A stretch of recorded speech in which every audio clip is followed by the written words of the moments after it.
Student, आज के lecture में हम बीटा एंड गामा फंक्शन के बीच रिलेशन पढ़ेंगे। ठीक है, मैंने पिछले लेक्चर में 2.1 एक्सरसाइज कंप्लीट करा दी थी। आज हम रिलेशन पढ़ रहे हैं बीटा और गामा फंक्शन के बीच में। देखो, हमें प्रूव करना है बीटा ऑफ एम एन जो है वो gamma of m into gamma of n upon में gamma of m plus n के इक्वल है। ये प्रूव करना है। ये एक रिलेशन है बीटा और गामा फंक्शन के बीच। इसके लिए जो देखो, हमें दो चीज़ों का पता होना चाहिए। एक तो बीटा फंक्शन क्या होता है और एक गामा फंक्शन क्या होता है। बीटा फंक्शन मैंने जो पहले वीडियो अपलोड की थी उसमें आपको बता दिया था बीटा फंक्शन क्या होता है, गामा फंक्शन क्या होता है। अब हमें ये जानना है, ठीक है, कि गामा फंक्शन क्या होता है। अब गामा फंक्शन के बारे में बात करते हैं हम, क्या होता है, फिर हम इसका प्रूफ करते हैं। ठीक है,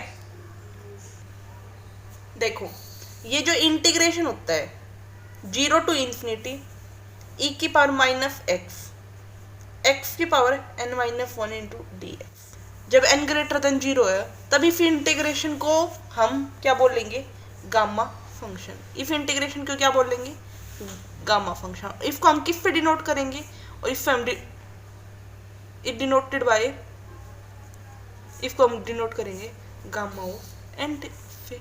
ठीक है, यहाँ तक बात समझ में आई। अब देखो, इस गामा फंक्शन को हमने यहाँ पे पढ़ लिया। ठीक है, अब इस गामा फंक्शन का यूज करते हुए बीटा फंक्शन हमें पहले से मालूम है क्या होता है। ठीक है, क्योंकि हमने पिछले वीडियो में पढ़ा था।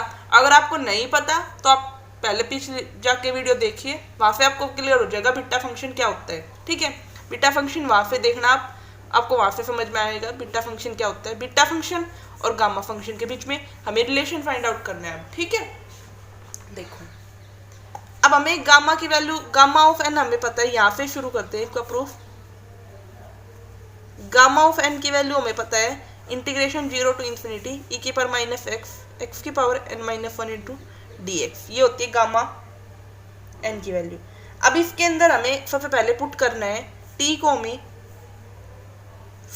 जो हमें एक्स दिख रहा है उसको हमें पुट करना है, एक्स को हमें पुट करना है टी जेड। ठीक है, एक्स को अगर हम टी जेड पुट करेंगे तो क्या होगा, अब हमें एक्स की तो पता चल गया, टी जेड पुट करना है, डी एक्स फाइंड आउट करना है। डी एक्स क्या होगा, टी इंटू डी जेड। अब हमें लिमिट के ऊपर बात करते हैं। जब हमारे पास एक्स 0 है, ठीक है, जेड 0 है, एक्स 0 होगा तो जेड भी 0 होगा। और जब हमारे पास इस इक्वेशन को हमने फर्स्ट इक्वेशन नाम दे दिया। ठीक है, देखो, अब x 0 पे z हमारे पास 0 मिला और x इन्फिनिटी पे z हमारे पास इन्फिनिटी मिला। अब इस इक्वेशन से देखो, फ्रॉम फर्स्ट इस इक्वेशन से हम क्या कह सकते हैं, we have gamma of n किसके इक्वल आएगा, इंटीग्रेशन 0 टू इन्फिनिटी। अब देखो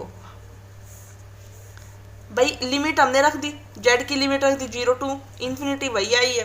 अब x की वैल्यू रखो, x की वैल्यू कितनी है, टी जेड रखो, टी जेड की पावर n माइनस 1 और e की power minus t Z. D x की वैल्यू कितनी है, टी इंटू डी जेड। ठीक है, इसको हम थोड़ा सा मैनिपुलेट कर लेते हैं। टी की पावर, टी यहाँ पे है और टी यहाँ पे है, टी की पावर n, जेड की पावर n माइनस 1। ठीक है, ई की power minus t Z into D Z. यहाँ तक समझ में आया। अब आगे देखो, अब हमने ये थोड़ा सा रिमेम्बर करने का पॉइंट होगा। देखो कैसे याद रखना पड़ेगा, मैं बताती। देखिए, मैंने सबसे पहले मल्टीप्लाई कर लेते हैं इस इक्वेशन को, ई की power minus T into T की पावर m माइनस 1 से मैंने ये मल्टीप्लाई कर ली। अब देखो, मल्टीप्लाई करने के बाद दोनों तरफ मल्टीप्लाई किए, गामा की पावर गामा n, पावर में नहीं है, गामा n, तो e की पावर माइनस टी की power m minus 1 gamma n। ठीक है, हम इधर भी मल्टीप्लाई करेंगे, की पावर माइनस टी की पावर m माइनस 1, इंटीग्रेशन है 0 टू इन्फिनिटी टी की power n Z minus n ई की पावर माइनस टी जेड। अब देखो, पावर को हम सब इकट्ठा कर रहे हैं, इंटीग्रेशन 0 टू इन्फिनिटी देखो यहाँ पे टी की पावर m माइनस वन है, टी की पावर n है, तो टी की power m plus n minus one, n t की power m plus n minus one, z की पावर n माइनस वन, और ये देखो ये e की पावर माइनस टी जेड और e की पावर माइनस टी, ये दोनों इकट्ठे करके रख दिए। यहाँ तक फॉलो हो गया। अब देखो आगे इन दोनों को हम ऐड कर सकते हैं, क्योंकि एक्सपोनेंशियल e की पावर x इंटू ई की पावर y को हम क्या लिख सकते हैं, e की पावर x प्लस y लिख सकते हैं। इसका यूज करके हम इसको कर सकते हैं सोल्व। तो देखो इसको मैंने सोल्व किया, इन्फिनिटी 0 टू इन्फिनिटी टी की power m plus n minus one, ये तो सेम ही लिखा जाएगा, जेड की power n minus one,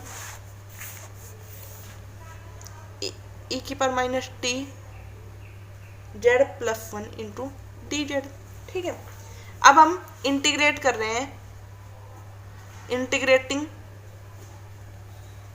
both side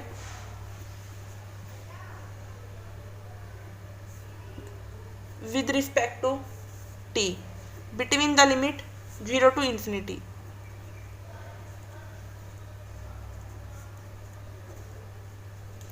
तो हमें क्या प्राप्त होगा, ठीक है। अब ये करते हैं,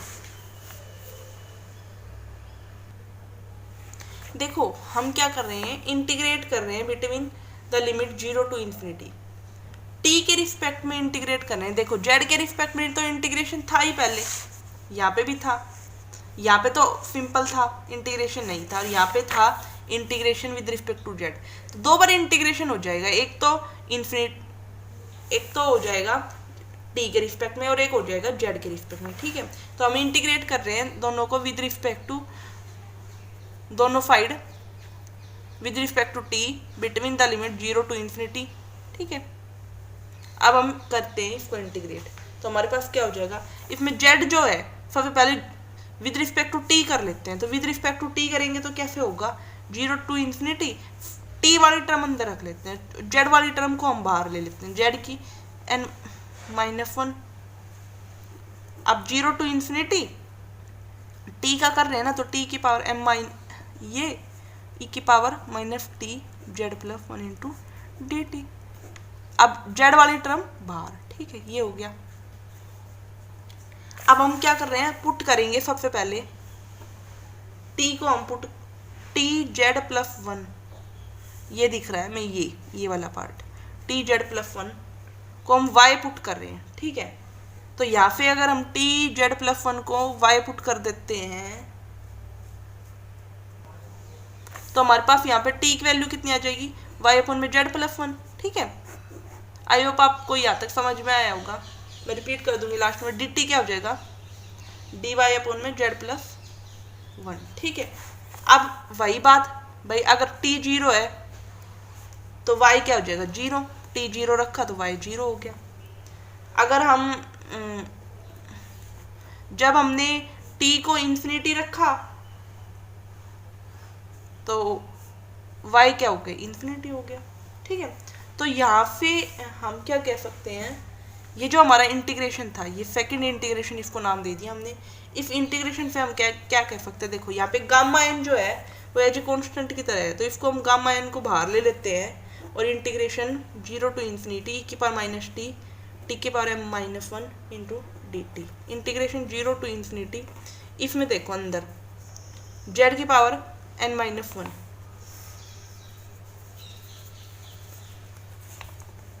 इंटीग्रेशन 0 टू इन्फिनिटी, टी की वैल्यू हमारे पास y by z plus one, m plus n minus one.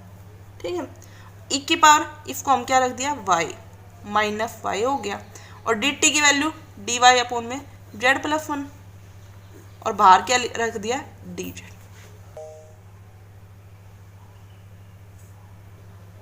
देखो नेक्स्ट स्टेप में हमने क्या किया, यहाँ जेड की पावर n माइनस वन है, और यहाँ पे जेड प्लस वन जो है, जेड की पावर n माइनस वन को तो हमने एज बाहर ले लिया, जेड प्लस वन की power m plus n minus one, और यहाँ पे जेड प्लस वन है, तो दोनों को ऐड करेंगे तो हमारे पास जेड की प्लस वन की पावर कितनी आ जाएगी, m प्लस n हो जाएगी, 0 टू इन्फिनिटी, y की पावर यहाँ पे एज लिख दिया, और ये हमने एज लिखा। अब हम आगे क्या करते हैं, ये जो बन गया, ये क्या बन गया हमारे पास, ये बन गया हमारे पास gamma of m plus n, ठीक है।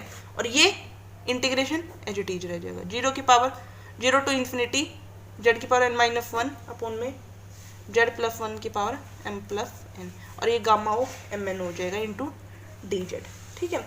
अब क्या करना है हमें, देखो ये क्या है, गामा ऑफ m, तो ये gamma n into gamma m is equal to gamma of m plus n, ठीक है।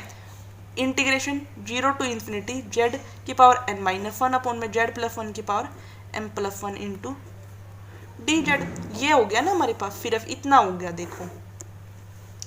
तो यहाँ से क्या हो गया, ये जो हो गया ये किसका फॉर्मूला होगा, ये बीटा ऑफ mn हो गया। हमने पहले जब हम 2.1 एक्सरसाइज की उससे पहले पढ़ना, तो वहाँ से आपको क्लियर हो जाएगा, ये बीटा ऑफ mn होता है।